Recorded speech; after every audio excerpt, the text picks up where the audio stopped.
Sí, está irrespirable, si no.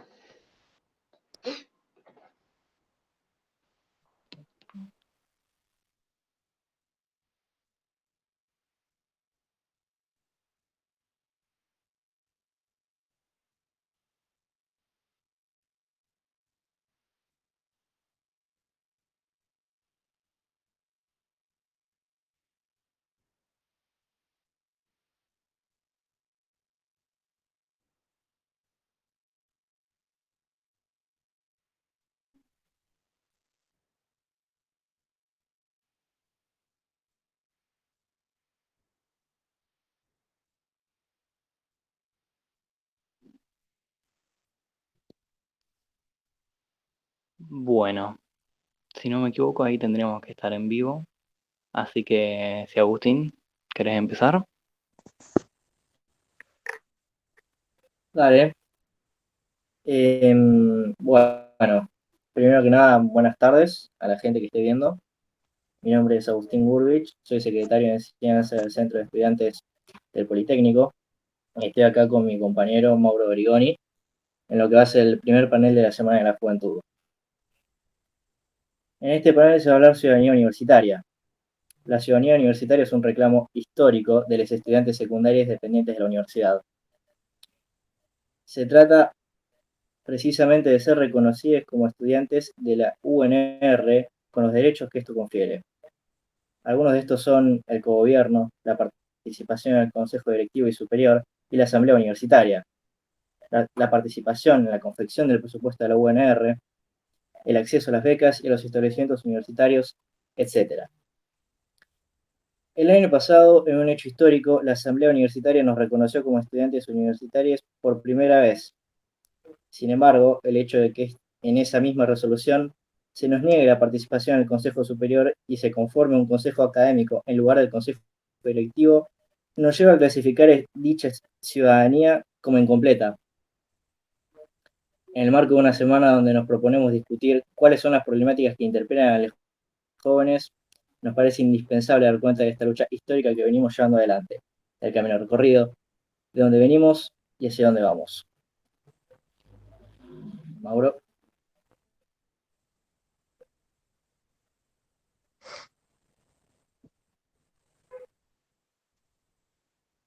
Está silenciado. Mauro, ¿estás? Estaba silenciado, detalle. Como decía mi compañero, y con el objetivo de que este panel nos sirva para enriquecer, repensar y aclarar las dudas que surjan al respecto de la temática, hemos definido invitar a personas que han tenido y continúan teniendo un rol muy presente y muy relevante en esta lucha que se viene llevando hace muchos años, no solo en el Poli, sino que en todas las escuelas medias de las universidades, y que el año pasado tuvo un punto de inflexión en un hecho histórico en el cual se nos otorgó una ciudadanía parcial, la cual no deja de ser un avance comparado con lo que gozábamos previamente. Procediendo a presentar a nuestros invitados, tenemos a Paula Machado, exalumna y graduada del Politécnico, actualmente una de las presidentas de la Federación Universitaria de Rosario, la FUR, que participó en la redacción del proyecto que se planteó en la Asamblea Universitaria el año pasado, que lamentablemente no fue el ganador. Por otro lado, tenemos a la presente profesora titular de Historia en el Politécnico, Elvira Escalona, quien hace muchos años tiene un compromiso ferviente con esta temática y que siempre está presente para darnos una mano para pensar con más profundidad la ciudadanía. Continuando, nos acompaña Emiliano Pavicic, también exalumno y graduado del Poli, también expresidente del Centro de Estudiantes y actual responsable del Movimiento Nacional Reformista, el MNR, una agrupación de estudiantes numerosa de la universidad. Por último, con nosotros está José Eloy Santillán, conocido como Pepe, delegado de COAD, gremio que nos acompañó y nos apoyó mucho en la redacción del proyecto de ciudadanía, que es actual preceptor del Politécnico. Paula, nos gustaría que empezar con vos, cómo te atravesó esta temática, cómo sentiste que ha progresado a través de los años. Bueno, hola a todos. ¿Se me escucha ahí? Sí, perfecto. Genial. Bueno, hola a todos. Primero que nada, gracias a los pibes y a las pibas del CEP por hacernos la invitación a esta actividad en esta Semana de la Juventud. bastante importante también de reivindicar la juventud. Así que gracias por invitarnos a nosotros, que ya no somos tan jóvenes como ustedes, pero andamos en esa. Em, Lo primero que pensé cuando me invitaron al panel y ahora también en base a la pregunta que me haces, Mauro, sobre cómo me atravesó esta lucha, tienen que ver con que, nada, con que efectivamente para mí, y me parece que para muchos, que era un poco también lo que decían ustedes cuando arrancaban, la ciudadanía universitaria, la conquista de ese derecho, si bien no es hoy en día exactamente como lo soñamos, pero sí es un derecho en el que hemos podido avanzar, representa para mí, representó y me parece que para todos y todas ustedes más, incluso un ejemplo de lucha como muy importante y muy gráfico, un ejemplo de un triunfo muy claro del movimiento estudiantil organizado junto con les docentes, de los cuales nada, no siempre los triunfos son tan claros o la organización da frutos tan contundentes como esto. A mí lo primero que me atravesó cuando se ganó la ciudadanía universitaria fue esa sensación de luchar tiene sentido o luchar da sus frutos, porque efectivamente me parece que, nada, que uno de los primeros aprendizajes, una de las primeras cosas que a mí, que yo pienso cuando pienso en esta ciudadanía que tenemos y en cómo se han ido trabajando el reconocimiento de los derechos de tanto estudiantes como docentes de las escuelas preuniversitarias, tienen que ver con una gran lucha que han podido dar durante estos años y una lucha que no ha sido nada fácil porque me parece que no representa solamente una lucha, eso, por un derecho, o no es solamente la lucha por avanzar en ese derecho y ese reconocimiento, sino que fue también una gran lucha que me parece que hemos podido dar y sobre todo han dado ustedes, quienes integran día a día las escuelas, porque desde el movimiento universitario, hemos acompañado la reivindicación y hemos formado parte de la redacción del proyecto y hemos intervenido en las asambleas universitarias y acompañado las movidas, pero esta es su lucha de quienes día a día transitan la escuela, em, que también fue una gran lucha contra ciertas ideas o ciertos prejuicios que me parece que están como muy arraigados en un sentido común que está no solo en la sociedad, sino que me parece que particularmente en el poli, por haber transitado la escuela y también por dialogar con ustedes, está como muy instaurado en el poli y en toda la Universidad Nacional de Rosario, que me parece que el ejemplo de lucha por la ciudadanía no solamente fue la lucha por este derecho y por este reconocimiento, sino que fue la lucha para poner en discusión ciertas cuestiones que muchas veces forman parte del sentido común o muchas veces están como instaladas, ciertas ideas que tienen que ver con algunos de los ejes que también planteaban cuando nos invitaban un poco a nosotros cuatro a esta actividad, que tienen que ver con qué ideas existen hacia adentro de la universidad y hacia afuera, de qué lugar tienen que ocupar las escuelas y qué lugar diferenciado tienen que ocupar las facultades, que lo que vimos y lo que nos enseñó esta discusión, mucho ya lo veníamos diciendo, pero esta discusión de algún modo lo explicitó, es que efectivamente esa diferencia no existe, sino que tiene que ver eso, con valores, con sentidos comunes, con lugares cómodos también que muchos y muchas de la universidad ocupan y no están dispuestos a que otros empiecen a ocupar, porque efectivamente las diferencias que se argumentaban que existían entre las escuelas y entre las facultades, vimos en todo este proceso de debate que no eran tal y sobre todo que estaban fundamentadas fuertemente en prejuicios y en valoraciones donde todo el tiempo querían ubicar tanto a docentes como estudiantes de escuela secundaria en cierto lugar de inferioridad, o también esa idea de la escuela como un tránsito hacia la facultad, no la escuela misma como una institución productora de conocimiento, capaz de poder organizar ideas, capaz de poder organizar estudiantes, a docentes, a proyectos, sino que todo el tiempo estaba dando vuelta esa idea de que la escuela es un tránsito hacia, que está compuesta por menores de edad en su mayoría, que todavía hay falta supuestamente cierta claridad en algunas ideas o en alguna forma de pensar, y me parece que también el proceso de la lucha por esta ciudadanía universitaria, de algún modo nos puso en jaque eso, o sea, no fue solamente justamente una lucha por un derecho que faltaba y que todavía falta terminar de garantizar en un montón de sentidos, sino que lo que tuvo de interesante y lo que tuvo de disruptivo, porque me parece que yo y muchas personas más lo vivimos con mucha emoción y también lo vimos como algo muy disruptivo, que por primera vez nuestra universidad, que nada, que es muy reticente a democratizar casi que cualquier espacio de discusión o de poder, esté discutiendo en una asamblea universitaria esto y que sean las escuelas medias las que le estén diciendo a las facultades, existimos, y no solo existimos, sino que producimos conocimiento igual que ustedes, nos organizamos igual que ustedes, tenemos las mismas ideas, los mismos derechos igual que ustedes, y eso me parece que también fue una lucha y un aprendizaje, eh, ese poder, de algún modo dar batalla o resistir contra esos lugares de poder más inquistados que tiene nuestra universidad, con esas ideas como muy retrógradas, eh, que la ciudadanía implicó, y que me parece que es una lucha que como ustedes decían, ya arrancó hace varios años y también es de generaciones de estudiantes y docentes anteriores que vienen planteando esta demanda,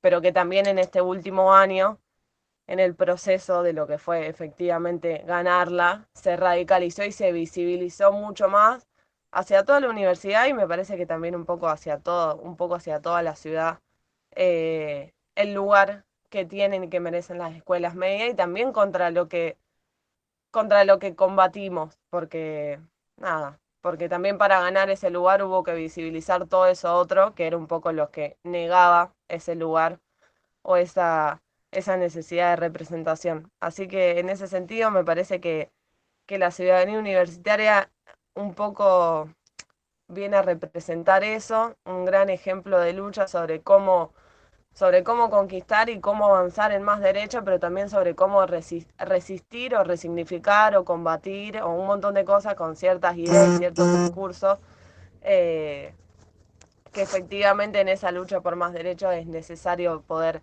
ir trabajando o ir, nada, explicitándolos y sacarlo cada vez más de esos lugares de comodidad o de quietud en el que muchas veces están. Y sobre todo eso pasa mucho en todas las instituciones del Estado, y me parece que la universidad, eh, en su forma de organización y de construcción de poder y de construcción de representación, está bastante más atrasada incluso que otras instituciones públicas, y me parece que eso pasaba mucho y sigue pasando, y que la ciudadanía fue como en ese sentido un jaque, un gran jaque a todo eso, y un barajar y dar de nuevo. eh, y que en ese sentido creo además, que la importancia por ahí de seguir discutiendo esto, que estemos discutiendo hoy en esta Semana de la Juventud, que decían ustedes que nada, que no ganó de algún modo el que era nuestro proyecto, y que la ciudadanía que hoy tenemos es una victoria a medias o un triunfo con gusto, amargo en algunos aspectos. Yo creo que justamente por eso la importancia de recuperar un poco esa mística o esa lucha lo disruptivo que implicó y que implica esta discusión hacia dentro de la universidad, y que la puedan recuperar sobre todo, o la podamos recuperar sobre todo los estudiantes y las estudiantes, y que podamos discutir en esta Semana de la Juventud qué necesitamos, qué tenemos y qué nos falta, es fundamental, porque efectivamente también me parece que lo otro, que está muy presente o que tiene que estar de algún modo muy presente para todos nosotros cuando pensamos en el concepto de ciudadanía universitaria y cómo pensarnos en ciudadanos y ciudadanas, es que efectivamente todavía hoy en día existen algunas deudas, eh, a la hora de pensar en esto, por las cuales es importante seguir y recuperar, y fortalecer esa lucha y esa disrupción, simbólica, material y en todos los sentidos que implica esta lucha, porque efectivamente siguen faltando en la universidad y particularmente en las escuelas, para que hablemos de ciudadanía plena y para que hablemos de que todos los que integran las escuelas medias efectivamente son ciudadanos y ciudadanas, siguen faltando un montón de cuestiones, que tiene que ver con eso, con esto que decían del consejo directivo que se aprobó, sigue faltando representación igualitaria docente y estudiantil en todas las instancias de cogobierno de la universidad, sigue faltando que el presupuesto de la universidad se discute y se asigne en el marco de un debate un poco más democrático, que sigue siendo algo que en la universidad se sigue dando a puerta cerrada, a pesar de las instancias de cogobierno. Sigue faltando una reforma de estatuto para una elección directa de autoridades, sigue faltando, y principalmente esto, y en todos lados, representación de mujeres y de disidencias en lugares de poder. Entonces, efectivamente, tenemos esta ciudadanía que implicó un gran triunfo en lo material y en lo simbólico para nosotros y para los que estaban en contra, porque efectivamente es un lugar desde el que no se va a volver a retroceder, pero también me parece interesante este tipo de instancias y este tipo de debate para que sirvan para seguir organizándonos en el sentido de que efectivamente para decir convencidos de que hoy somos ciudadanos y ciudadanas universitarios, hay varios derechos y varias cuestiones en las que aún necesitamos seguir avanzando.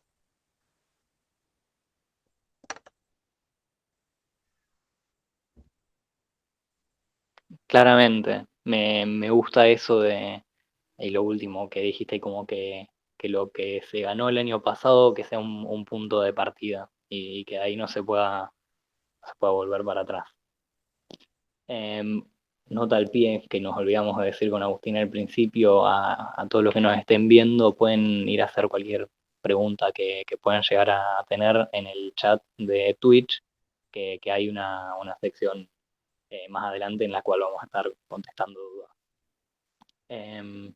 Pero bueno, más allá de eso, no sé, Elvira, si querés continuar.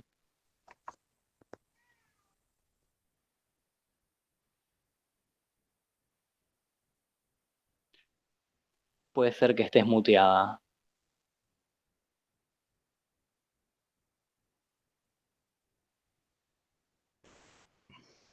Bueno, ahora sí me escuchan. Sí, ¿Se perfecto. escucha ahora? Sí. No, que les agradecía la invitación, que me va a costar un poco hablar en lenguaje inclusivo así de forma fluida como Paula, porque soy una señora mayor, pero bueno, lo voy a intentar. Bueno, yo un poco estuve mirando las propuestas que ustedes me mandaron para discutir en esta charla y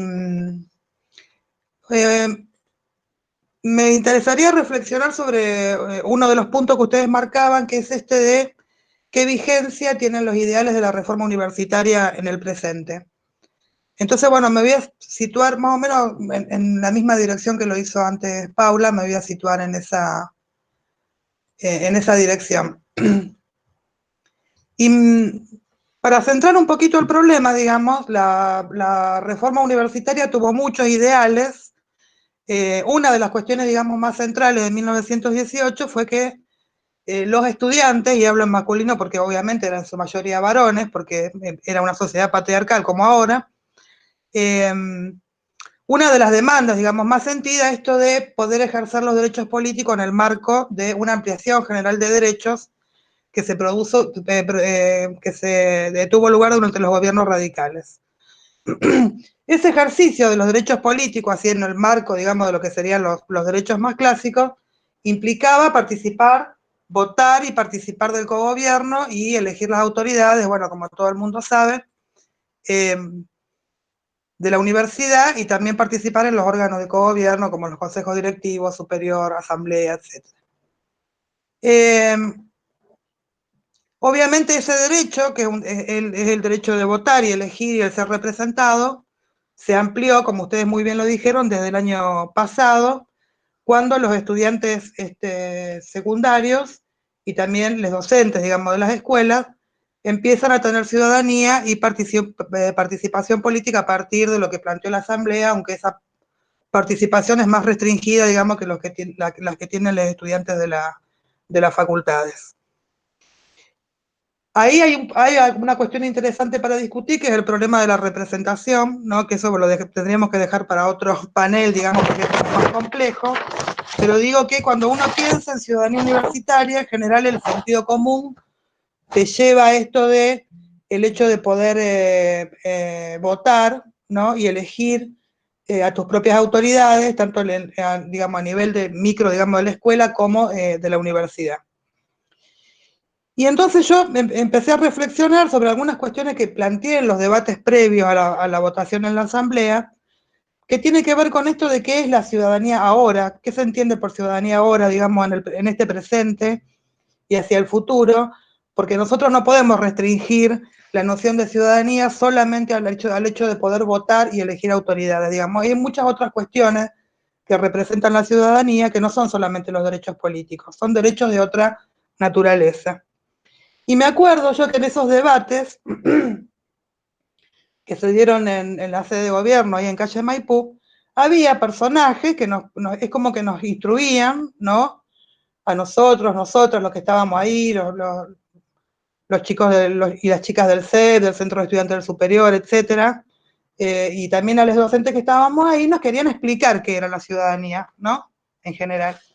Y bueno, y también nos dijeron que ellos querían formar ciudadanía en las escuelas. Hice una intervención en ese momento y dije que en realidad las escuelas son formadoras de ciudadanía por excelencia, digamos. Si hay una institución que fue pergeniada por el Estado-Nación en el siglo XIX con un objetivo, ese objetivo era la formación de ciudadanía. Concepción de ciudadanía que fue variando a lo largo del tiempo, ¿no es cierto? O sea, si primero las escuelas se propusieron formar una ciudadanía ligada, digamos, a la identificación con el Estado-Nación, al ejercicio de los derechos políticos de los varones, porque las mujeres en ese momento no votaban, etcétera, etcétera, esa formación de ciudadanía fue cambiando a lo largo del tiempo. Y entonces me parece que también hay que reflexionar sobre qué clase de ciudadanos y ciudadanas forman las escuelas, ¿no? Digamos, van a formar solamente un ciudadano o una ciudadana o ciudadanes, digamos, que solamente hagan un ejercicio, digamos, del voto para elegir representantes y luego no se van a involucrar más.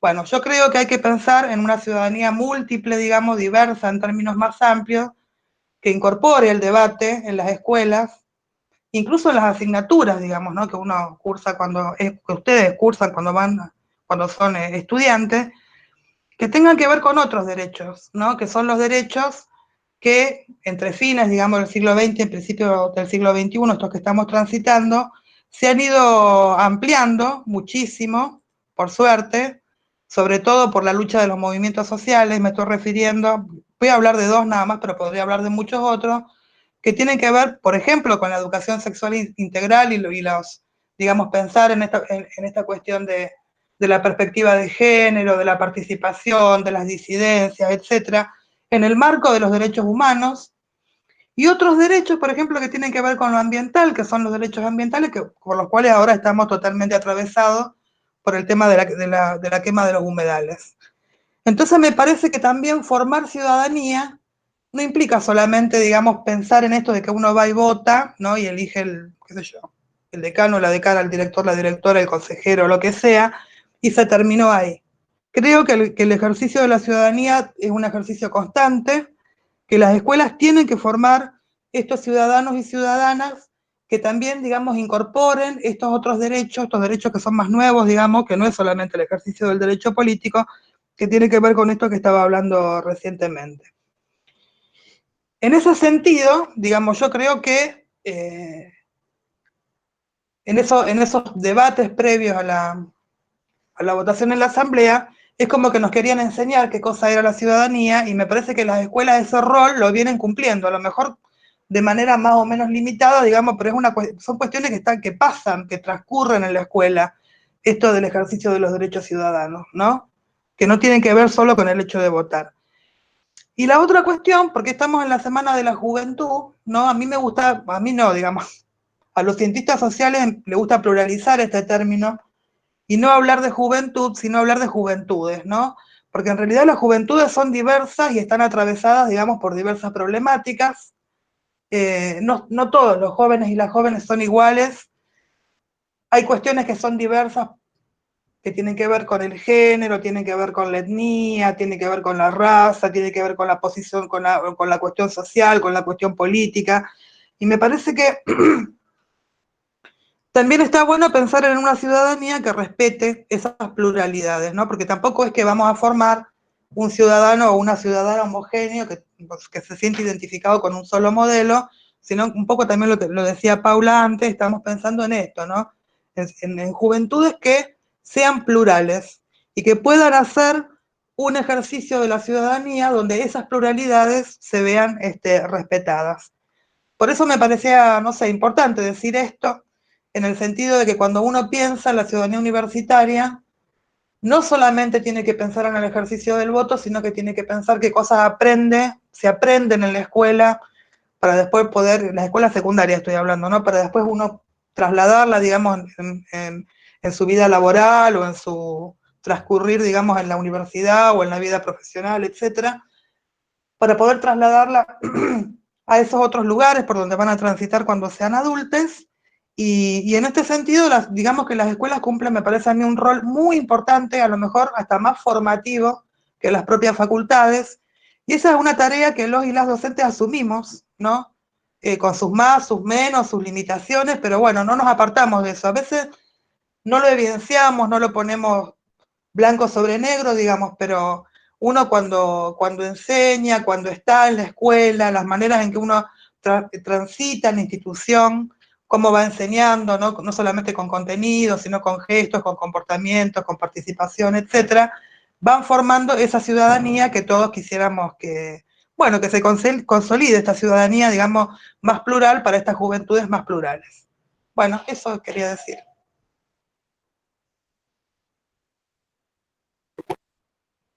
Muchas gracias. Muy, muy interesante el concepto, lo que decías, de ciudadanía, que no solo incluye los derechos políticos, y muy interesante lo que decías de juventudes. Realmente es muy importante concientizar sobre eso, estoy muy de acuerdo. Emiliano, si querés seguir.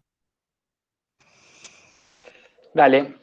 Hola, buenas tardes a todas, a todos, a todes. Yo les pido, si se escucha medio mal, que me avisen porque yo los estoy escuchando un poco entrecortado y quizá un problema de mi conexión.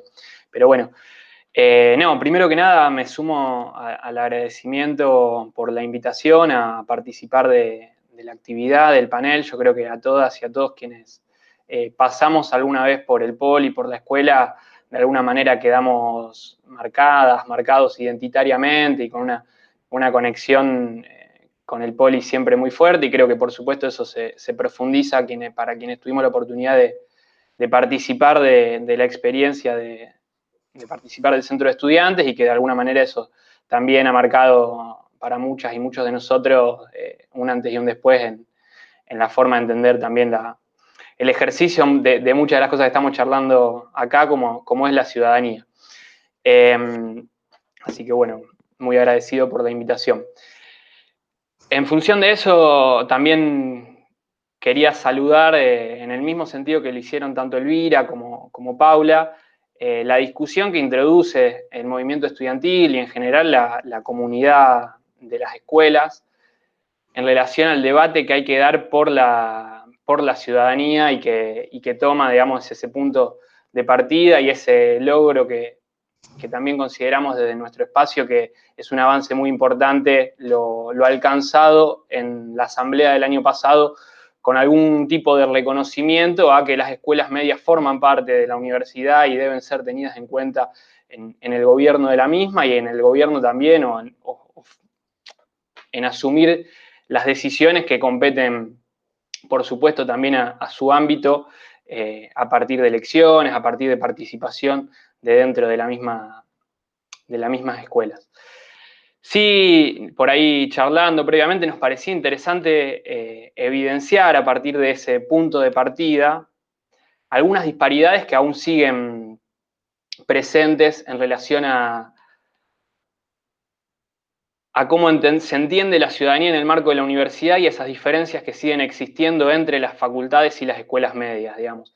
Creo que en eso queda de alguna manera la deuda pendiente para seguir discutiendo o para seguir profundizando, y porque además vemos en los hechos que muchas de las cuestiones que siguen haciendo a la universidad existen diferencias en el trato.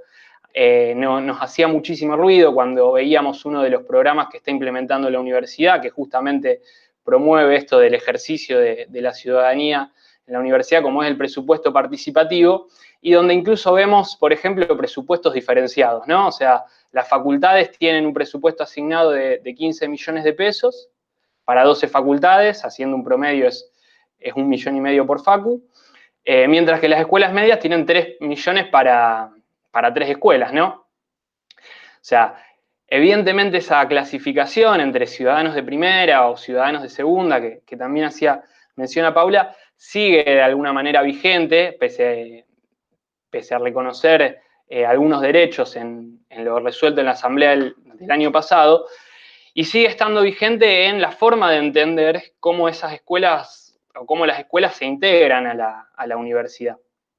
Yo creo que un poco por ahí pasa mucho de lo que estamos discutiendo ahora y un poco de lo que necesitamos también poner en evidencia para alcanzar ese ejercicio más pleno que hacíamos mención, o que se hacía mención fundamentalmente desde los centros de estudiantes, desde los docentes de las escuelas medias el año pasado, y que acompañábamos también desde las organizaciones estudiantiles y docentes en las facultades. Creo que un poco pasa por ahí, porque la discusión de cómo se toman las decisiones y de dónde se toman las decisiones o cómo se asignan los recursos es un poco siempre el debate de la discusión política en la universidad y en general, y creo que también es el punto de partida de muchísimas otras luchas y de muchísimas otras discusiones. Por eso creo que ha estado muy acertado el movimiento estudiantil de las escuelas en poner eso por delante de otras cosas. Si me permiten traer una experiencia personal que atravesábamos con compañeras y con compañeros cuando participábamos en el centro de estudiantes en el Poli, una de las luchas que dábamos era por las condiciones edilicias, ¿no? Que hoy sigue, entiendo, vigente. En aquel momento era la lucha por la conexión del servicio de gas, que se había perdido hace algunos años, y que implicaba, por supuesto, condiciones complejas para dar clases o para estudiar, y al mismo tiempo complicaba el desarrollo de las actividades académicas porque íbamos a taller de química y no podíamos hacer uso de los mecheros, o nos pasábamos un cuatrimestre aprendiendo fundición, pero lo que hacíamos era armar los bondes y después desarmarlo porque no podíamos fundir. Cuando encarábamos cada una de esas luchas, siempre llegábamos al punto de, bueno, ¿y esto qué pasa? ¿Quién tiene que tomar la decisión para que efectivamente se asigne el presupuesto? Que en relación al presupuesto de la universidad era una cuestión menor o poco significativa, y realmente cambiaba significativamente las condiciones de trabajo y de estudio en el Poli. Y creo que invertir la discusión o empezar por decir, bueno, nosotros formamos parte de la universidad y por lo tanto tenemos derecho a tomar las decisiones, a participar de su vida institucional y democrática, de alguna manera empieza por donde hay que empezar para seguir avanzando en cómo mejoramos el día a día o cómo se mejora el día a día en las escuelas medias. Y en ese sentido, me parece a mí que también existe una disparidad entre los derechos que se terminan reconociendo y la voluntad que hay por ejercer esos derechos por parte de las propias comunidades de las escuelas medias y particularmente del movimiento estudiantil. Y creo que ahí hay una cuestión que, al menos en las preguntas que también nos enviaban, estaba también marcada, que es, bueno, ¿por qué existe eso? ¿Por qué se basan en determinados prejuicios, como los que mencionaba recién Elvira, para hacer esas diferencias? Y creo que es algo que desde los jóvenes, es importante poner en cuestión sistemáticamente, que es una mirada muy adultocéntrica, ¿no? O sea, las y los jóvenes efectivamente se nos considera ciudadanas y ciudadanos de segunda en muchísimas cosas, o de alguna manera se nos dice que aún no tenemos la experiencia, no tenemos el conocimiento, no sabemos muy bien cómo son las cosas y por lo tanto no podemos hacer un ejercicio pleno de nuestros derechos y de alguna manera necesitamos la tutela siempre de algún adulto mayor para que nos guíe, para que nos oriente o para que fundamentalmente decida por nosotros porque no somos capaces de tomar esas decisiones. Y me parece que es la discusión que estuvo sistemáticamente en todo el proceso de reforma del estatuto para la ciudadanía de las escuelas medias. O sea, había personas que sistemáticamente les decían a los estudiantes de las escuelas cómo deberían proceder o cómo deberían actuar o cómo se deberían dar su propio gobierno. En vez de escuchar los planteos que tenían las jóvenes y que tenían los jóvenes y que tenían los estudiantes y por supuesto también el resto de la comunidad, docentes, graduados, no docentes, donde había un panorama muy claro y donde había una propuesta muy seria puesta sobre la mesa en ese proyecto que lamentablemente no resultó siendo aprobado. Es decir, no había tal grado de improvisación, no había tal grado de necesidad de ser tutelados o tuteladas por nadie.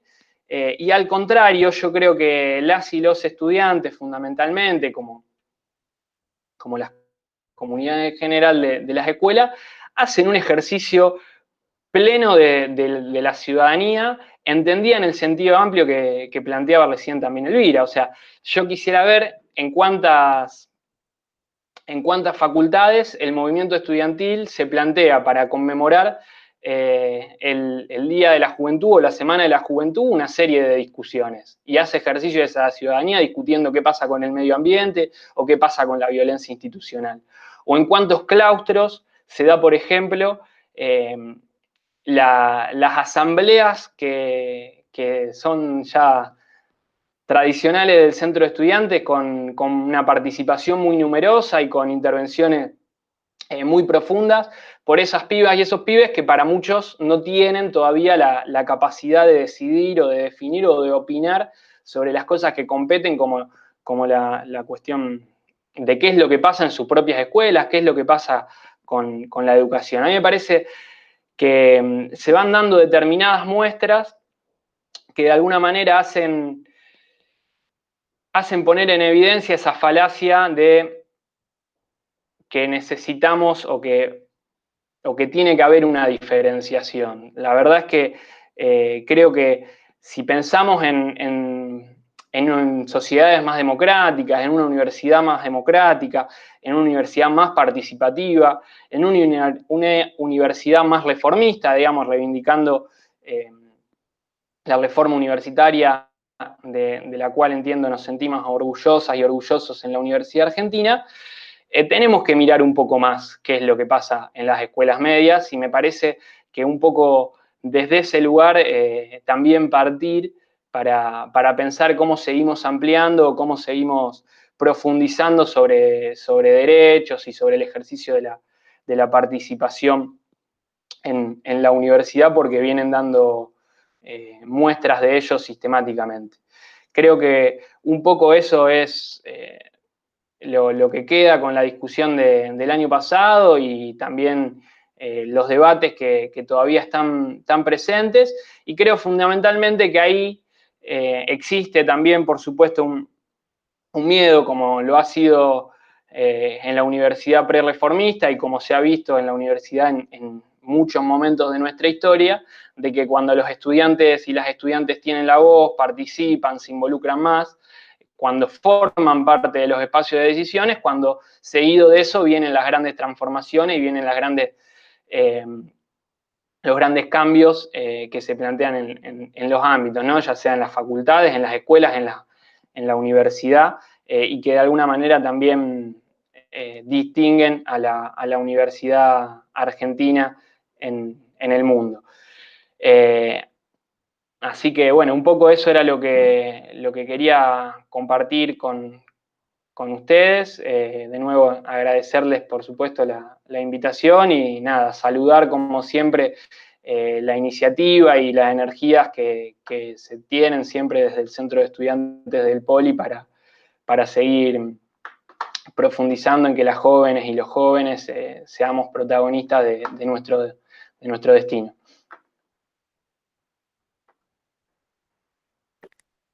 Muchas gracias, Emi. Realmente muy, muy interesante lo que decís en términos de que es cierto que constantemente desde arriba, desde facultades, a veces incluso todos los claustros, sí nos consideran a los estudiantes por ahí demasiado chicos o incapaces, y es una realidad que pasa y pasó el año pasado cuando se estuvo dando la discusión en, en esas asambleas que se estuvieron dando, y realmente señalar que este panel también en sí, tenés razón al decir que es un ejercicio de ciudadanía, y me parece también muy importante. José, ¿querrías seguir vos? Bueno, como dijeron los otros compañeros y compañeras, gracias por la invitación. Festejo esta actividad del Centro de Estudiantes. Cuando nos invitan a un panel en el marco de la Semana de la Juventud, por ahí es difícil saber dónde centrarlo, porque uno ya no es joven hace tiempo. Como decía el abuelo Homero, mi onda ya no es la onda y te va a pasar a ti. Pero quiero retomar un poco lo que decía Elvira, cuando hablaba de ciudadanía, después voy a volver un poco más al poli. Pero, digamos, no podemos dejar de hablar de la reforma universitaria, y creo que hay dos ejes que tenemos que hablar cuando hablamos de ciudadanía y que conviven, y que uno es necesario para el otro. Cuestiones gremiales y cuestiones institucionales. En la reforma del 18, cuando uno lee el manifiesto liminar, claramente arranca con diciendo la Juventud Argentina de Córdoba a los hombres libres de América. Y se nombra como la juventud. Hoy se diría las juventudes porque se entiende la pluralidad, pero se habla de la juventud como alguien que opina, porque se constituyó un sujeto político. O sea, los estudiantes empezaron a organizar, a juntar, y empezaron a ver cuáles son sus necesidades comunes.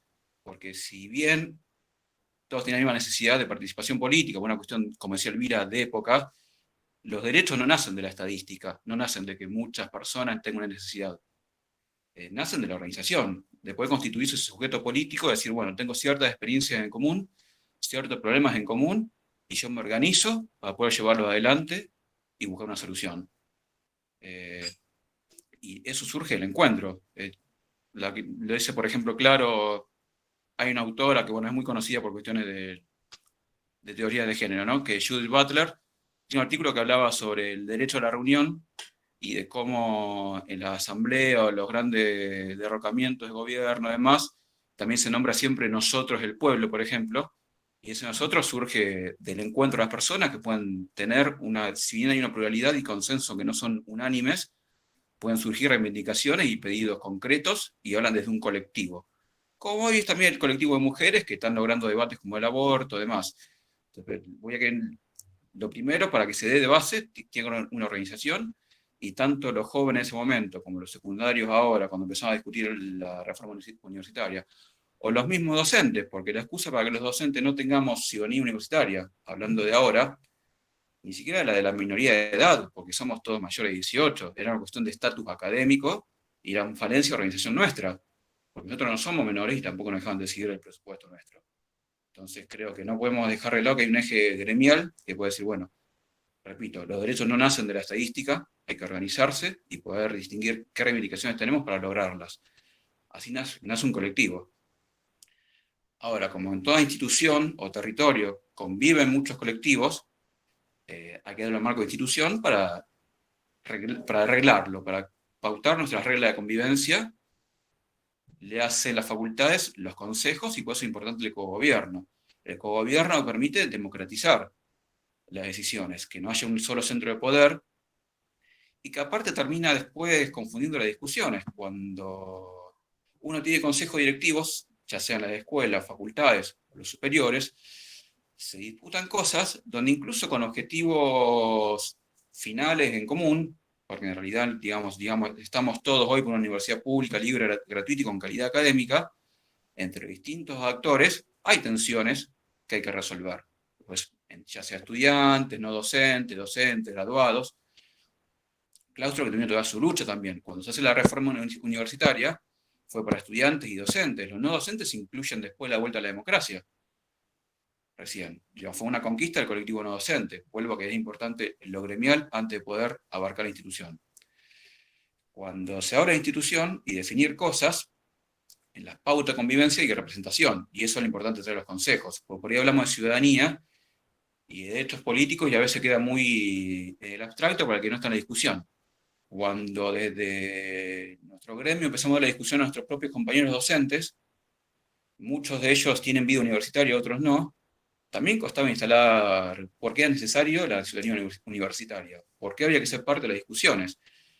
¿Y qué terminaba pasando? Que a veces, por lo menos teniendo un gremio presente, ya sea centro estudiante, en el caso de los estudiantes, gremios docentes, no docentes, demás, uno tenía una voz y una espalda, que habla un delegado de curso, en el caso de los estudiantes, un delegado docente, significa que hay gente que te avaló con el voto y significa que representas algo más que tu voz individual. Ahora hay cuestiones institucionales que no se debían de resolver de lo gremial.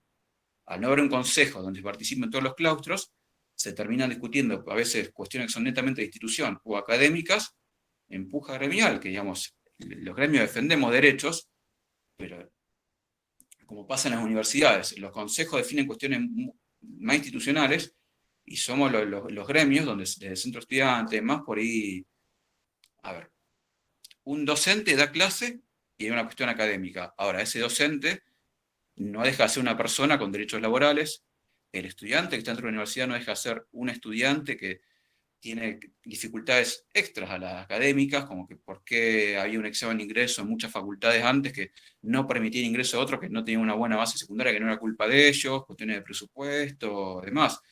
Hay cosas que conviven. Ahora, la importancia de los consejos, dentro de una representación y del cogobierno, que tenemos los 4 claustros, hay cuestiones de los porcentajes de representación, no solo de género, sino antes había paridad de docente estudiantil, hasta la ley menemista de educación superior, digamos, hay cosas que nos llevamos por las ramas.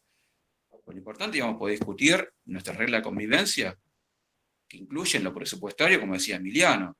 Nosotros tenemos presupuesto propio dentro de la universidad, sí, pero cuando se discute en el Consejo Superior, no somos parte de la discusión. Si bien la plata viene de Nación, cómo se distribuye esa plata para el adentro, se discute en el Consejo Superior. Entonces nosotros mirábamos de afuera, no teníamos ni voz ni voto en cómo se distribuía la plata. O nuestros planes de estudio, también nosotros lo elevamos al Consejo Superior, y lo aprueba el Consejo Superior, en el que no somos parte de la discusión. O como docente, mis reglamentos de ingreso e egreso, se aprueban en el Consejo Superior, y yo lo veo de afuera. Sus planes de estudio como estudiantes también se terminan aprobando en el Consejo Superior, que recién ahora vamos a ser parte indirecta por los directores. Entonces, creo que también hay que dimensionar, repito, que hay que partir de lo gremial, porque si no, no sabemos qué es lo que tenemos que pedir, cuáles son nuestros problemas, y después la ciudadanía garantiza lo institucional. Y que lo que cuesta a veces de la discusión a los compañeros es qué es la institución, qué son los consejos y en qué nos cambian. Para ir un ejemplo muy concreto en el Poli, que no es académico, pero repito, digamos, fue un pedido gremial, pero hay que darle marco a la institución. Cuando fue la discusión del reglamento de vestimenta de ustedes, el colegio contaba con un consejo asesor, que ese consejo asesor asesoraba, no legislaba. ¿Qué significa eso? Lo que resolvía ese consejo asesor era una recomendación. La dirección podía tomarlo o no. El consejo asesor votó por unanimidad el consejo de vestimenta, la dirección no lo aplicó porque el consejo asesor no legisla, y ustedes, digamos, tuvieron que pasar revuelta al reclamo gremial, diciendo, che, me lo aprobaron todos los consejeros, que son parte de la institución, con docentes, no demás, y no se pone en vigencia. Digamos, esa es la importancia de que un consejo, además, legisle, que es lo que se logró, entre esos logros parciales de la reforma de estatuto, que todavía no se llamó esa elección de consejeros, pero bueno, debería llamarse. También este no fue un año normal, no había forma con la pandemia, pero que son formas concretas de organizarse y lograr mejoras, y que no son solo lo académico. En un consejo directivo se discuten cuestiones académicas, además de presupuesto. Pero también hay cuestiones de la convivencia básica, como para el reglamento de vestimenta, que se terminan definiendo ahí. Y que después, bueno, distintos actores tienen distintos pesos, y hay cuestiones que tenemos que aprender que un derecho lo conquistado, como son los consejos, incluye después la responsabilidad de, si uno es consejero o delegado, bajar la discusión a su compañero para llevarla, que generar consenso, porque obviamente hay cosas que no surgen de una reunión de consejo, donde discutir presupuesto debería ser discutido de forma seria, con anticipación, y no resuelto en una reunión sería serio. Ahora, a puerta cerrada, entre los 2 3 que tienen el control político del consejo, tampoco. Cuando hablamos de ciudadanía, digamos, hablamos de todo eso. ¿Y por qué es importante un colegio secundario? Porque son sea, cuando se habla de los jóvenes son el futuro, sí, pero a ver, no podemos ser solo los adultos los que definimos qué es ese futuro. A lo mejor tenemos alguna herramienta para decir, mirá, parece que necesita esto, pero no pueden estar al margen los jóvenes de discutir, bueno, nosotros queremos este futuro, entonces necesitamos ciertas herramientas para tratar de construir este futuro. Entonces no pueden estar los estudiantes fuera de un consejo, menos en un secundario, para tomar decisiones. Después las representaciones se discuten. Pero creo que lo clave del cogobierno es eso, que repito, surge de poder crear un colectivo que fueran, es encabezado el manifiesto liminar, nosotros los jóvenes, y que eso es lo importante. Hablo mismo para los docentes, costó un montón incluir la discusión con nuestros compañeros. Creo que lo importante cuando hablamos de ciudadanía es eso, lo que hablaba Elvira de cómo, bueno, esta cuestión de probabilidad también surge de poder generar esos consensos. Entonces creo que los desafíos a futuro, digamos, surgen de qué consenso queremos y cómo nos organizemos para lograrlos. Más que nada eso. Y que no es menor, cuando a falta de consejo resolvimos todo, ya sea el centro estudiante de usted o otro de los delegados, se resolvía de lo gremial por falta de canales institucionales. Ustedes acuérdense que hasta el año 2014 los centros de estudiantes en el secundario, en general, no solo la universidad, si bien ya no se le daba bola a ese decreto, eran ilegales por decreto. En la década del 30 estaba el decreto de la Torre que prohibía los centros de estudiantes. Después se reglamentó en los años 40 con lo que fue Reglamento General de Establecimiento de Enseñanza Media, que lo hizo el Ministerio de Justicia e Instrucción Pública. O sea, la educación estaba dentro del Ministerio de Justicia para ver que vean la visión disciplinar que tenían. Porque sabían que si se revisaban, después venían los otros pedidos de poder dentro de la institución. Creo que eso es lo clave de la ciudadanía, ver cómo construimos nuestra agenda, ustedes, en el caso de ustedes, la agenda joven de los estudiantes, y cómo coordinamos pues la agenda de los jóvenes y los estudiantes con el resto de los actores que tenemos vida en la universidad, escuelas medias e institutos superiores, de la UNR en particular, de la Universidad Pública Argentina en general. Creo que por ahí viene la mano. Muchas gracias, la verdad que tocaste un montón de temas muy importantes y en realidad me quedé con una cosa que dijiste que los derechos nacen de la organización y tocaste los gremios, los centros de estudiantes que yo he visto a lo largo de mi paso por el Poli que muchas veces se cuestiona el rol de estas instituciones, pero que al fin y al cabo son vitales para este tipo de cosas. Surgieron un par de preguntas acá y justo te pregunto a vos, Pepe, porque tocaste sobre un poco de estos temas. Con la situación de la pandemia, ¿cómo has visto vos desde tu lugar que se afectó a la participación de todos los claustros en las decisiones a nivel de la institución? Que vos dijiste que es muy difícil convocar un par de cosas, pero ¿cómo lo has visto vos?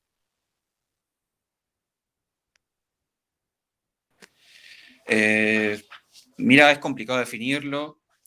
Por ahí también sería bueno que hable Elvira del tema. Bueno, yo como no doy clase frente a curso, lo que me llega a mí no es lo mismo que le pasa a Elvira, que lo puede al otro lado. Yo hablo a nivel muy general. Creo que en pandemia estamos todos haciendo lo que se puede. Eso de, si bien están estas herramientas que permiten que, bueno, yo estoy calzado, porque podría estar en pantuflas, estar desde casa coordinando cosas, no es lo mismo que lo presencial, y hay muchas ida y vuelta con cosas, y bueno, así como ustedes también salieron con reclamo que no fueron consultados, faltó también cierta consulta docente, pero bueno, repito que no están dadas herramientas formales, también como sería un consejo funcionando. Si no estuviese la pandemia quizás ya lo tendríamos, pero bueno, la coyuntura uno no la maneja y se dificultan cosas. Terminamos con cierta directiva de la dirección, también atada de mano en algunas cosas, porque, a ver, repito, volvemos a esto de la disputa no solo entre intereses, sino con realidad de cada actor, ya sea como colectivo individual, de que es difícil coordinar cómo se hacen las actividades, porque hay docentes que pueden hacerlo, hay docentes que a lo mejor están muy complicados con tareas de cuidado.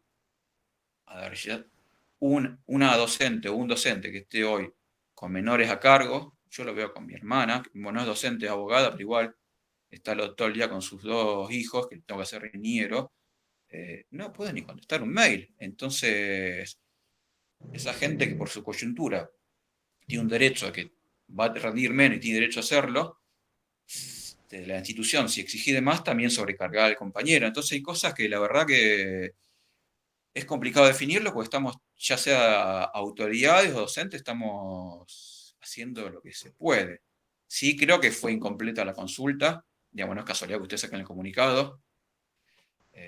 Al resto de los delegados docentes tampoco se le consultó demasiado. Digamos, sí entiendo que la situación es complicada, estamos haciendo todo lo que podemos.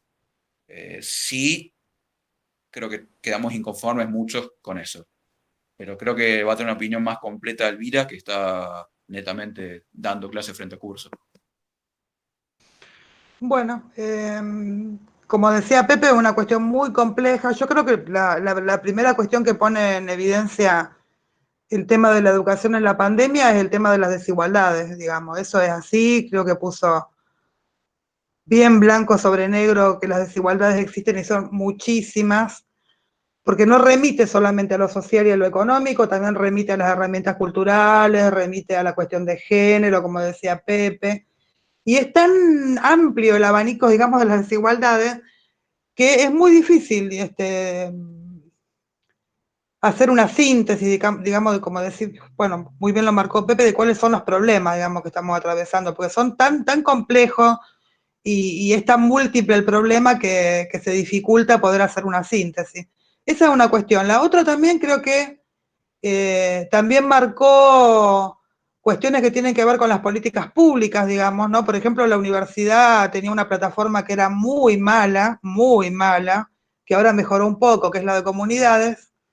Realmente nuestra universidad tiene un retraso en cuanto al tema de la informática, no sé si dice informática, no sé cómo se dice, que quedó muy evidenciado, ¿no? Al inicio de la pandemia. La otra cuestión fue la improvisación, porque nosotros tenemos poca certeza, ¿no? O sea, vos empezás a decir, bueno, esto ahora la cuarentena dura, no sé, 20 días, 40 días, 30 días, un mes, 2 meses, 3 meses, entonces como que nunca tenés certeza de cuándo va a terminar y eso te impide planificar, porque decís, bueno, empiezo dándole actividades con el Google Classroom, después te das cuenta que eso es insuficiente y pasás a otra metodología.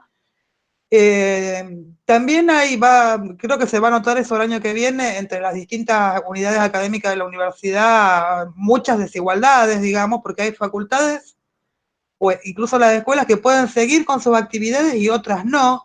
No es lo mismo, digamos, aprender, qué sé yo, en carrera como veterinaria, odontología, medicina, que en las nuestras, que yo me dedico a las humanidades, que tienen otra dinámica, digamos, que se resuelven de otra manera. En tu casa con los libros la podés medianamente resolver.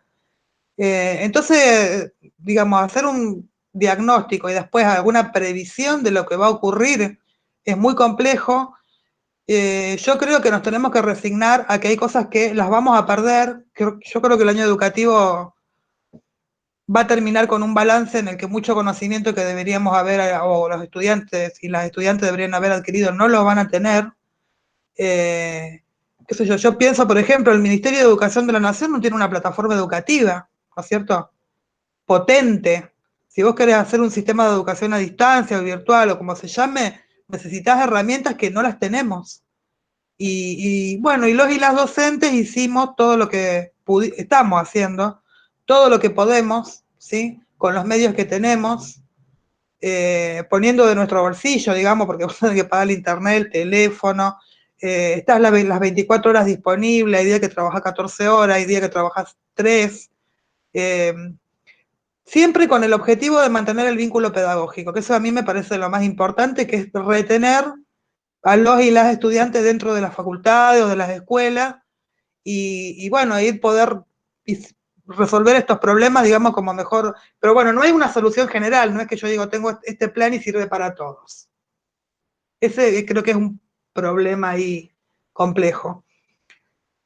Y bueno, realmente también te va como minando el espíritu, digamos. A mí eso me va pasando. Hay días que estoy triste, ¿no? La otra vez me mandaron una foto de un alumno de de Granadero Baigorria, que estaba rindiendo un examen con el hermanito a UPA, porque lo tiene que cuidar él, porque la madre tiene que salir a trabajar, digamos. A mí realmente eso me parte el alma. Hay situaciones que son complejas y uno las carga también, ¿no? Porque se siente responsable de lo que está haciendo con los alumnos y las alumnas. Y bueno, eso, más o menos. No sé si les sirve. ¿Me quieren preguntar algo puntual? No, la verdad que sos clarísima, Elvira, y adhiero que una de las principales cosas que se vieron al comenzar la pandemia eran las falencias informáticas de los sistemas que teníamos en el lugar, que no estaban preparados para una educación a distancia completa. Y me gusta lo que dijo Pepe, así podemos contrastar un poco con lo que se vio en facultades. No sé si Paula o Emi quieren contar un poco cómo lo vivieron ustedes.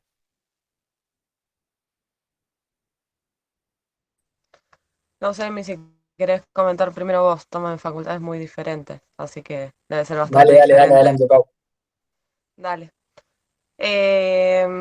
Bueno, yo estuve en la Facultad de Ciencia Política y Relaciones Internacionales, o sea, en una facultad, nada, como decía Elvira, que por ahí, por las carreras que se estudian ahí, puede llegar a haber menos complejidad que en otras a la hora de la transmisión del conocimiento y eso, pero aún así fue bastante caótico el primer cuatrimestre, porque bueno, al igual que como pasa en el Poli, lo mismo pasa en toda la UNR y me parece que en todos los niveles educativos, la facultad y la universidad no estaba preparada para el paso a las actividades, de las actividades académicas para que pasen a la virtualidad total. Y eso hizo sobre todo que vayamos a un cuatrimestre demasiado desorganizado.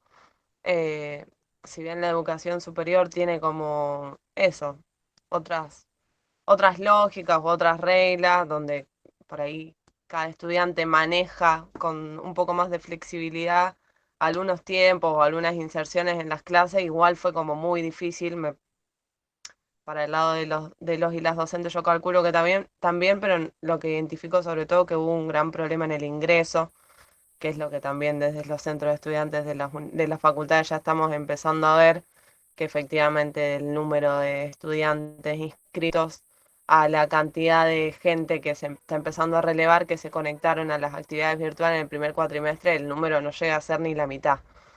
Eh, pero bueno, por la complejidad, por lo que tiene, arrancar la facultad con lo que implica insertarse en la facultad, en la mayoría de los casos por primera vez, con una lógica y una dinámica de funcionamiento y de las clases totalmente distinta, y bueno, en la que básicamente no existió nada, un proceso de adaptación ni nada, y el acompañamiento también, al menos en mi facultad, fue como intermitente o organizado por momentos más, por otros menos, con esto de la libertad de cátedra también, si bien más tarde que temprano en el consejo directivo pudimos aprobar algunas cuestiones sobre cómo se regularizan las materias y ese tipo de cuestiones, también en la facultad está muy presente lo de la libertad de cátedra, entonces también hubo problemas con algunas carreras o algunas materias que, nada, que por ahí costó adaptar con esto de que en la facultad está muy presente lo de la excelencia académica, ciertos niveles de exigencias al contexto,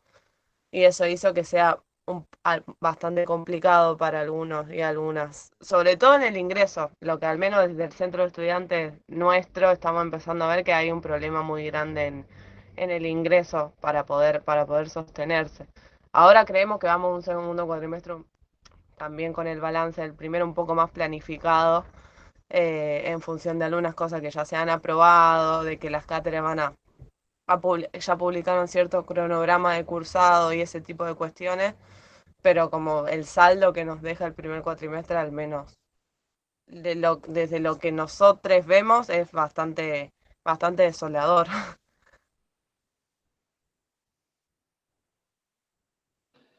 Sí, bueno, por mi parte, en el mismo sentido que el diagnóstico que hace Pau, digamos, la verdad que ha sido una situación muy compleja que se ha llevado adelante fundamentalmente gracias a la enorme voluntad de docentes y de estudiantes que han puesto mucho, ya sea desde lo que había al alcance para poder sostener algún grado desarrollo de las actividades, digamos, en un contexto muy adverso. Y en el mismo sentido que lo que se comentaba, por ahí lo que vemos es una enorme disparidad en relación a distintas facultades donde los procesos van de una manera o de otra en relación ya sea a las características de lo que se estudia y a las necesidades que se tienen por ahí de asistir a laboratorios o a actividades por ahí un poco más prácticas, y al mismo tiempo donde había facultades donde ya había algún grado de herramientas en la virtualidad, de campus, de material subido, y otras donde eso prácticamente no existía. Entonces eso ha ido que cada facultad vaya a distinto ritmo. Y si se quiere, relacionado a lo que veníamos charlando, con algún grado de preocupación también al funcionamiento de los espacios de cogobierno, que afortunadamente sobre el final del semestre se ha ido normalizando, pero que al principio ha sido una buena oportunidad para algunas gestiones, incluso para la propia universidad, para tomar toda una serie de decisiones de manera unilateral, digamos, o sin contar con las herramientas de participación de los claustros o de consulta hacia los gremios, y eso ha llevado a situaciones poco deseadas en el inicio, digamos, y bueno, algunas que aún persisten y que vemos con preocupación en la forma en la cual se toman las decisiones, porque entendemos que en un momento difícil como el que atravesamos, más que nunca es necesario la participación de todos los claustros, el consenso en determinadas formas de cómo se va a continuar, y que de alguna manera las pautas de la actividad estén claras para todos los integrantes de la comunidad educativa. Que bueno, eso por supuesto del ámbito del Poli sabrán más ustedes, pero por lo que he estado leyendo también han tenido algunas declaraciones en ese sentido. Y sí, una mención especial a lo que también mencionaba Paula, de muchísima preocupación por parte de las organizaciones estudiantiles ya a los primeros años y a las situaciones de deserción en general, digamos, que será un tema para trabajar y abordar. Bueno, hay algunos datos que son muy preocupantes, como que estamos en una situación récord de rescisión de alquileres, o sea, sabrán que hay muchos estudiantes que no son de acá de Rosario, y bueno, lo que se ve es que la mayoría decide dejar de volver a sus localidades, desconectarse por ahí del ámbito más cercano a la facultad, y la verdad que seguimos con mucha atención que todas esas estudiantes y todos esos estudiantes el año que viene, si podemos volver a la presencialidad, también vuelvan, ¿no? Y que habrá que discutir mucho en cómo garantizamos que puedan seguir estudiando todas las compañeras y todos los compañeros con los cuales contábamos al inicio de la pandemia, digamos. Muy interesante lo que dicen vos y Paula sobre cómo se maneja en distintas facultades, que es una realidad que, como decía Elvira antes, dependiendo de qué tipo de contenido se trate, se debe manejar diferente. Por ejemplo, yo personalmente estoy todavía en tercero y en taller, y es todo un tema para los profesores cómo lo llevan. Tenemos otra pregunta más que inicialmente podría ser para Emi y para Paula, pero estaría muy bueno que pudieran responder todos como en esta última, que dice: ¿hay alguna diferencia que sea plasmada entre las escuelas medias y las facultades de la UNR que se pueda asociar a la representación que cada establecimiento tiene en el Consejo Superior y la Asamblea Universitaria? Por ejemplo, en lo presupuestario, ¿por qué piensan que podría ser así? No sé quién de ustedes quiere comenzar a contestar. Bueno, creo que un poco lo charlábamos al inicio, en todas las intervenciones iniciales, un poco esto. Yo creo que, a ver, naturalmente diferencias existen en la génesis, ¿no?, de las escuelas y las facultades. La discusión pasa por si esas diferencias implican también que tengan que tener un trato diferenciado o representatividades diferenciadas, o incluso de alguna manera peso o participación en las decisiones de manera diferenciada. O sea, está claro que las escuelas tienen una razón de ser que forma parte, y una dinámica que forma parte de la universidad, y lo mismo ocurre con las facultades, digamos. Entonces, de reconocer esas diferencias parte. Ahora, así como también existen diferencias en el seno de la sociedad, no discutimos si el voto de una persona vale más que otra, digamos, por poner un ejemplo. Y creo que un poco por eso pasa el debate. Integrar eso para que puedan tener igual participación. Y eso es lo que de alguna manera me parece que allana la discusión para tener claridad en las cosas que sigue. O sea, a partir de eso, reconocer que tenemos los mismos derechos en el plano de la participación del gobierno, de nuestras propias unidades académicas o de la universidad, también, si partimos de ese precepto, es muy difícil pensar que tengamos también diferencias. Digamos, yo lo decía en el plano del presupuesto participativo, digamos, que se propone como una cosa evidentemente de ejercicio de la ciudadanía, y nos proponen presupuestos diferenciados, digamos. Seguramente habrá cosas diferenciadas, habrá necesidades puntuales que responden a las escuelas de una manera, a las facultades de otra, que tenemos que jugar con esa dinámica para ver cómo integramos. ¿Vale más una que la otra, digamos? Ahí pasaría la discusión. Y en el seno de la discusión del Consejo Superior, o sea, cuando se discuta el presupuesto y cuando planteemos cuáles son las necesidades. Yo estudio ingeniería y mis necesidades van a ser más importantes o más tenidas en cuenta que las necesidades de los estudiantes, las estudiantes de las escuelas medias, digamos. ¿Qué es lo que nos hace esa diferencia? Entonces, creo que ahí un poco está el grueso de la cuestión de lo que venimos discutiendo y un poco sobre lo que me parece que tenemos que seguir trabajando. Y creo que quizá el negar ese reconocimiento, el disfrazarlo de alguna manera, tiene más que ver con resguardar determinados intereses o determinadas estructuras de poder en la universidad que son muy tradicionales, que son históricas, que se han puesto en jaque en muchísimos momentos, pero que al mismo tiempo hay que empezar a desandarlas, y a medida que se integran cada vez más voces críticas con ese régimen o con ese status quo de la universidad, es que, bueno, también esos sectores sufren. Entonces, creo que un poco está ahí la explicación de por qué no alcanzamos una ciudadanía universitaria plena en el 2019 y por qué tenemos que seguir trabajando. Sí, esto surgía también mucho en el debate, como decía Emi, cuando se discutió la ciudadanía universitaria entre diferentes actores de la universidad. Justamente lo que no se trata de negar una diferencia que existe, sino que todo el tiempo aparte salía o se explicitaba que diferencias existen entre todas las unidades académicas, porque uno no puede pensar que por ser facultades no existen diferencias entre la Facultad de Ciencias Médicas y la Facultad de Ingeniería o la Facultad de Derecho, donde efectivamente hay diferencias y hay muchas de la forma de organizarse, en la cantidad de estudiantes, en la planta docente, como en todo. El problema es cuando a partir de esas diferencias que existen entre todas las instituciones dependientes de la UNR se justifican para reglamentar por la positiva o por la negativa de derechos.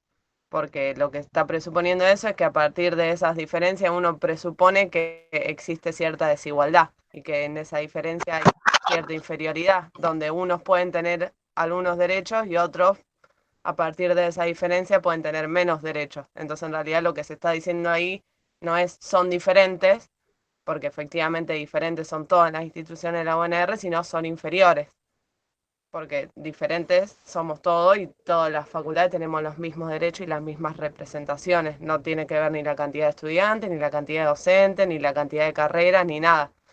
Entonces lo que esconde ese discurso, que era lo que decía Emi, que era un discurso que está en la universidad muy representado por actores que quieren como resguardar cierto lugar de poder o cierto lugar de control del ámbito de las decisiones de la facultad, que tienen que ver con cómo se construyen las mayorías y cómo se deciden las cosas, lo importante, entre comillas, donde para resguardar eso argumentan como válida una diferencia que en realidad no es tal, porque esa diferencia existe entre todas las instituciones de la universidad, sino lo que están queriendo decir es, en realidad son inferiores, por eso nosotros creemos que tienen que tener menos representación.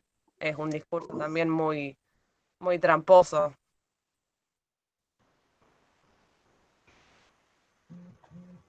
Yo quería decir una cosita. ¿Me escuchan? Sí. Sí. Que es la siguiente. Que bueno, yo participé de esta cuestión de la lucha por la ciudadanía universitaria en las escuelas, a pesar de que yo tengo ciudadanía porque soy docente de la Facultad de Humanidades desde hace mucho tiempo, creo que desde los años 90 venimos con esta cuestión. Y hay algo que tiene que ver con las representaciones y las lógicas clientelares que hay adentro de la universidad, que tiene que ver con esto de, por ejemplo, cuántos cargos reparto para conseguir los votos necesarios para que la asamblea universitaria elija tal o cual rector, o los consejos directivos de la facultad elijan tal o cual decano, decana, etc. Entonces, a nosotros una cosa que siempre, digamos, nos pasó es que sabíamos y te la teníamos bastante clara, que, digamos, para aceptar la ciudadanía plena, digamos, en igualdad de condiciones que en las facultades, las fuerzas políticas que han conducido tradicionalmente la universidad tienen que armar toda una ingeniería para ver cómo reproducen adentro de las escuelas la misma lógica clientelar que tienen las facultades. Y nosotros, en el fondo, sabíamos que eso, o sea, que no nos iban a dar la misma representación, porque eso les implicaría todo un armado nuevo que es bastante, digamos, complejo de reproducir. Por eso yo al principio, cuando hablé al principio, dije esto de las representaciones. Yo creo que una cosa, estoy hablando de las representaciones políticas, digamos, ¿no? Y cómo son las representaciones políticas dentro de la facultad y la escuela. Porque, digamos, si nosotros vamos a tener ciudadanía para reproducir la misma lógica clientelar que se da en las facultades, y la verdad que yo no quiero eso para la escuela. Yo quiero otra ciudadanía, ¿no es cierto? O sea, quiero una ciudadanía donde tanto los estudiantes como los docentes voten a quienes los representan porque comparten sus ideales de cambio, de transformación, de democracia, etcétera, y que no lo van a votar porque le va a dar un cargo o qué sé yo. Entonces, ese también es un problema complejo, digamos, de la representación de las escuelas, que no es solamente de las escuelas, es también de las facultades, ¿cierto? Entonces, me parece que nosotros tenemos que estar, nosotros y nosotras, muy atentos a cómo se va a dar, se va a implementar el tema de la ciudadanía en nuestras instituciones. Eso. Y además también quería yo reivindicar, decir, a lo mejor para los y las que nos están escuchando, que las escuelas, como ustedes saben, preceden a las facultades.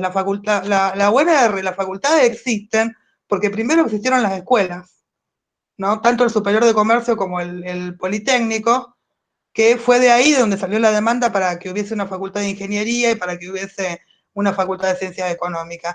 Entonces nosotros también tenemos nuestras tradiciones. Y esas tradiciones, digamos, se volcaron después en la creación de las facultades y de la propia universidad, que se desprendió de la UNL porque, bueno, tenía vida propia, ¿no? Y a mí me parece muy importante reivindicar esta tradición histórica. Si nosotros no nacimos de un repollo, porque cuando dicen escuelas dependientes de la UNR, nosotros no somos dependientes de la UNR, nosotros somos la UNR. Porque incluso existimos desde antes de que existiera la UNR. Y en este sentido, por eso me gustaba hablar a mí de la formación de la ciudadanía, porque ninguna otra institución, yo eso lo dije ahí en el rectorado, yo no sé si los estudiantes universitarios o las estudiantes universitarias de las facultades, digamos, yo a veces pienso que mis alumnas y mis alumnos del Politécnico tienen más conciencia del ser ciudadanos y ciudadanas que a veces muchos que transitan, ¿no?, por las facultades con el solo objeto, digamos, de conseguir el título y ejercer su profesión, y realmente no les importa demasiado lo que pasa, ¿no?, ahí adentro. Y bueno, a mí me parece que entonces este panel me parece también importante en ese sentido, ¿no?, de reivindicarnos como una institución con tradición dentro de la universidad. O sea, no somos la cola de nadie, ni el agregado, ni somos dependientes y nos tienen que soportar porque muchas veces a algunos se les ha ocurrido que las escuelas se desprendan de la universidad, o nos tienen que soportar porque sí. Nos tienen que tener adentro porque nosotros somos la universidad. No somos dependientes de la universidad. Eso.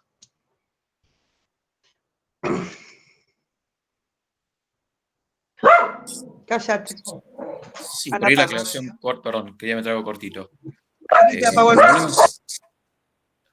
Cuando hablamos ciudadanía, además, estamos hablando de herramientas que permiten cosas, pero obviamente no la garantizan. Al menos la democracia, como la entiendo yo, claro, la entendemos la mayoría, en alguna forma consiste en limitar ciertos poderes. El cogobierno significa que la autoridad no puede hacer lo que quiera sin consultar los claustros, pero está el compromiso de los integrantes de los claustros, ya sean los representantes o los meros estudiantes docentes, de hacer escuchar su voz y organizarse. Y eso es un desafío, porque como decía, digamos, un consejo, como puede ser la misma legislatura, nación, provincia, si se burocratiza, que eso por lo general es el término que usamos para decir lo que decía Elvira, si por ciertos convenientes mezquinos, personales, no se toma la decisión en virtud de la gente que lo pone en esos cargos, no estamos usando una herramienta que cuesta mucho lograr y sostener.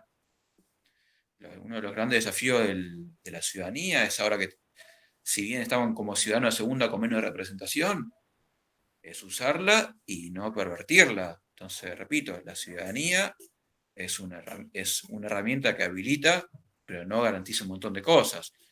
El ejemplo que daba Emiliano del presupuesto, sí, vamos a ser parte de la discusión. Ahora, poder incidir en esa discusión va a depender de que el rectorado baje con tiempo la discusión del presupuesto, se puede discutir entre todos y se puede hacer una modificación. Lo mismo con el resto de los reglamentos. Entonces, repito, la ciudadanía habilita cosas, no las garantiza. Eso va a ser responsabilidad nuestra.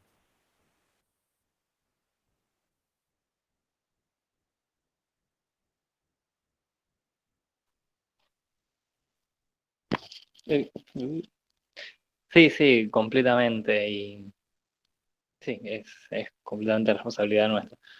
Me pareció muy importante resaltar lo que dijo Elvira, que no es un hecho muy conocido a veces, especialmente para aquellos alumnos que no hayan estado tanto tiempo en la institución, que precedemos a las facultades en sí. Pero bueno.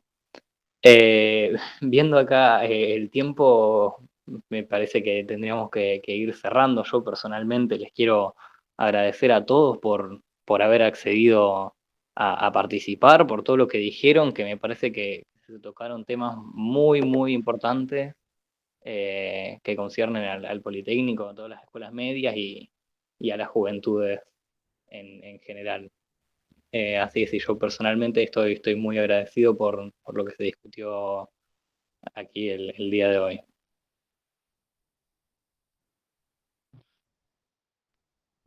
Sí, tuvimos un público ahí en la plataforma de streaming que estamos manejando.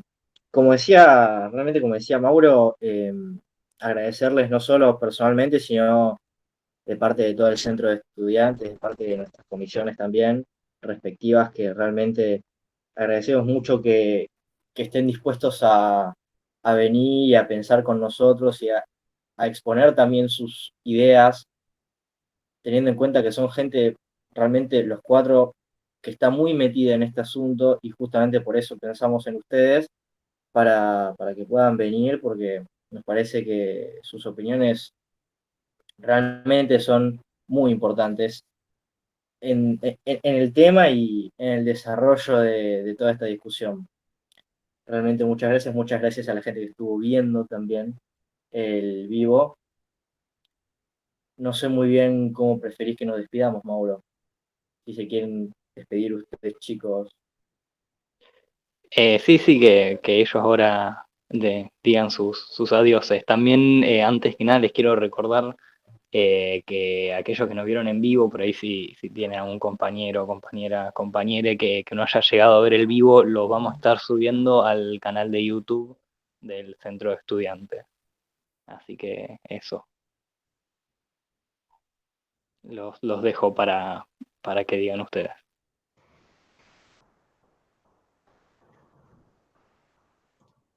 Bueno, si quieren empiezo yo y me despido yo. Bueno, primero reiterar el agradecimiento a la invitación. Ahora va a ladrar la perra. Cállate. Bueno, y bueno, me alegra mucho, digamos, participar de este tipo de actividades y a reencontrarme con exalumnos, ¿no? Tengo tantos exalumnos que, bueno, son incontables a esta altura. Así que, bueno, acá estamos, siempre predispuesta a aceptar este tipo de invitaciones y a debatir, a dialogar, que es lo más interesante que tiene la educación, ¿no? La educación se construye así, conversando, debatiendo, opinando. Bueno, gracias, chicos. Voy a apagar el micrófono porque la perra no los va a dejar. Bueno, yo por mi parte también reiterarle las gracias. Me gustó bastante la actividad. Aprendí un poco de todo lo que dijeron también ustedes y mis otros 3 compañeros que hablaron. Y nada, nos seguiremos encontrando en paneles, en la lucha, en los pasillos. Y seguiremos, como dijo Elvira, construyendo la educación pública, que con todos estos puchitos es un poco que se construye. Por mi parte, en el mismo sentido, agradecerles la invitación de nuevo, felicitarlos y felicitarlas también a quienes estuvieron en la organización. Seguiremos prendidos con las charlas que vienen el resto de la semana, que también son muy prometedoras. Y bueno, como decía al inicio, siempre es para los que pasamos por la escuela y las que pasamos por la escuela, entiendo una alegría enorme volver a acercarnos de alguna forma y bueno, esperemos que una vez pasada toda esta situación podamos también hacerlo presencialmente o seguir sumándonos a iniciativas de esta manera, pudiendo vernos más allá de la pantalla. Así que nuevamente muchas gracias y éxitos en las jornadas que se vienen. No, gracias por la invitación. Gracias al resto también de los compañeros y compañeras que me acompañaron en el panel. Y bueno, repito, festejar este tipo de actividades. Nada más. Buenísimo. Disculpe, le Muchas quiero... gracias a ustedes. Uy, Como dijo Emiliano. Oh, no, que le quiero hacer un reconocimiento especial a Agustín no pasa nada. Decime. Gurbich, porque la verdad que el grado de organización que tienen, como dije antes, le pasan el trapo, digamos, a cuánta estudiantes de la facultad. Así que reitero eso. La verdad que son muy organizados, muy prolijos, ¿no? Muy educados. Así que bueno, felicitaciones por eso también. Muchas gracias, Elvira, la Muchísimas verdad gracias. que un Realmente montón. significa mucho, sí. Por último, yo nada más quería avisar que, como dijo Emiliano, en un momento vamos a estar teniendo otros paneles miércoles, jueves y viernes a la misma hora. Así que los que estuvieron viendo pueden coparse. Van a tratar de diferentes cosas. Mañana, de hecho, tenemos uno de desarrollo sostenible, así que sin más creo que nos podemos despedir. Están liberados, me parece. Dale.